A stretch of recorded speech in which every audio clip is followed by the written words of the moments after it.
السلام عليكم الخوت، كنتمنىكم تكونوا كاملين مزيان.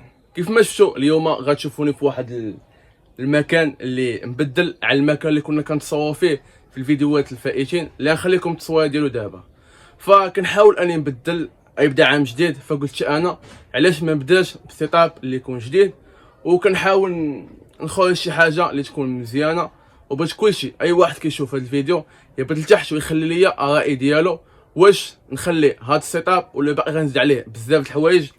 بحال دابا هنا باقي عندي السميه باللون احمر اللي كنقول اني غنضربها موايا غتكتب، باقي عندي هاد النجمات ديال اللوغو ديال الوداد اللي غيداو لتحت، 3 النجمات، وباقي غنبدل بزاف د الحوايج في الديكور تما ماشي ديك بلاصتهم باقي غنقادهم. فقلت غير ندير هاد الفيديو نمهد لكم كيفاش غيكون السيت اب جديد ديال الموسم المقبل اللي غنبداو بحوله اللي غتكون جديده. فهبط لنا لتحت وخلينا الراي ديالك اللي غادي يهمني بزاف، واللي كيبان لك شي حاجه خصني نزيدها في السيت اب فقولها ليا، خليها ليا في الكومونتيرات.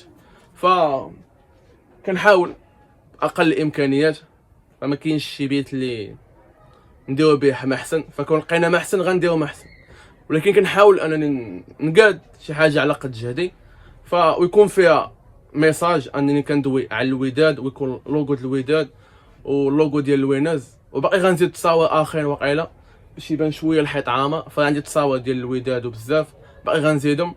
فلو لقيتك كتفرجت لهنا، اللي عجبك هذا السيت اب وبغيتي نكملو هكا ونقادو فيه بزاف د الحوايج، فخلي لنا واحد لايك. فهادشي ما كان خوتي في هذا الفيديو، حاولت غير نبين لكم زعما كيفاش غيكون الشكل ديال المظهر ديال الموسم المقبل، واللي باقي غنخدم عليه بزاف د الحوايج.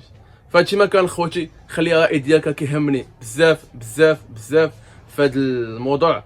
فبقى ليا نقول لكم تهلاو.